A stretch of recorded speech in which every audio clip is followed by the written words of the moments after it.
Penderitaan dan kematian bukan sesuatu yang asing dalam kehidupan manusia. Bahkan seluruh makhluk meratapinya. Apa sebabnya?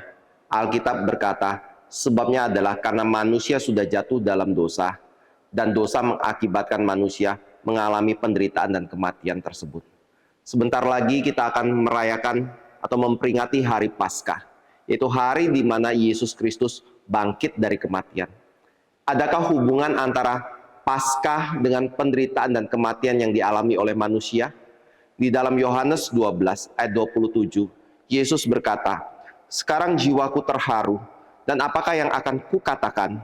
Bapa, selamatkanlah aku dari saat ini." Tidak, sebab untuk itulah aku datang ke dalam saat ini. Apa yang Yesus maksudkan untuk datang ke dalam saat ini dan jangan diselamatkan dari saat ini? Yaitu Yesus harus mati di atas kayu salib dan kemudian dikuburkan. Untuk apa Yesus mati di atas kayu salib? Untuk menebus dosa kita, untuk menggantikan kita yang seharusnya dihukum dalam kekekalan karena kita telah memberontak melawan Tuhan Allah. Tetapi pada waktu 3 hari telah berlalu, Alkitab mencatat Yesus bangkit dari kematian. Itu sebabnya kebangkitan baru bisa terjadi melalui kematian. Tetapi kematian tidak ada gunanya kalau tidak ada kebangkitan sama sekali.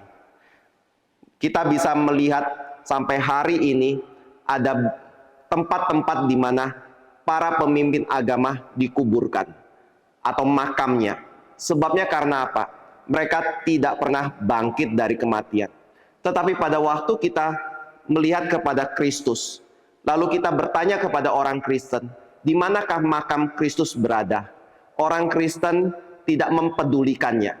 Orang Kristen juga tidak pergi ke kuburnya untuk memperingati Yesus yang mati di sana. Sebabnya karena apa? Dia sudah bangkit dari kematian dan dia tidak ada di antara orang mati. Nah, hal ini pernah diajarkan Yesus bukan hanya pada waktu dia melayani selama 3,5 tahun di dalam dunia ini saja. Tetapi sebelum Yesus Kristus dipakukan di atas kayu salib, dia pernah mengumpulkan murid-muridnya di ruangan atas untuk memperingati hari Paskah.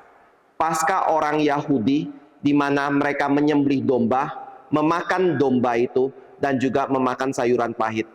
Tetapi menariknya adalah pada hari itu, Yesus mengganti perayaan Paskah Yahudi itu dengan roti dan anggur.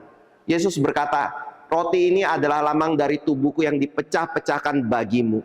Anggur ini adalah lambang dari darah yang aku curahkan sebagai perjanjian baru antara aku dengan engkau.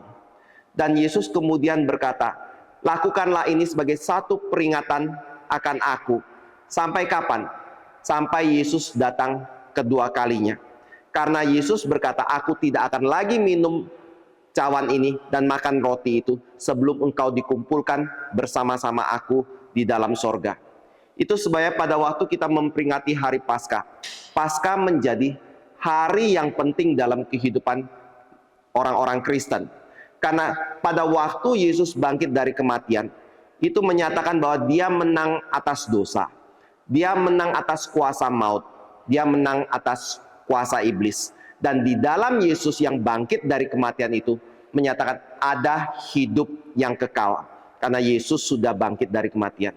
Itu sebabnya pada waktu kita percaya kepada Yesus, Alkitab mencatat, di dalam Yesus ada hidup yang kekal.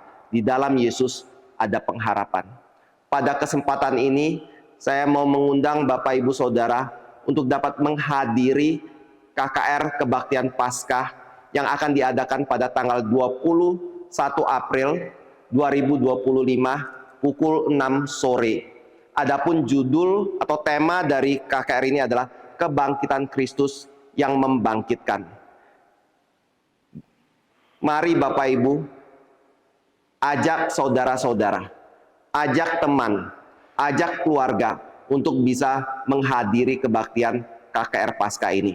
Kiranya kebangkitan Kristus sungguh-sungguh terjadi di dalam kehidupan kita, di dalam kehidupan dari orang-orang yang kita kasihi. Kiranya Tuhan memberkati kita.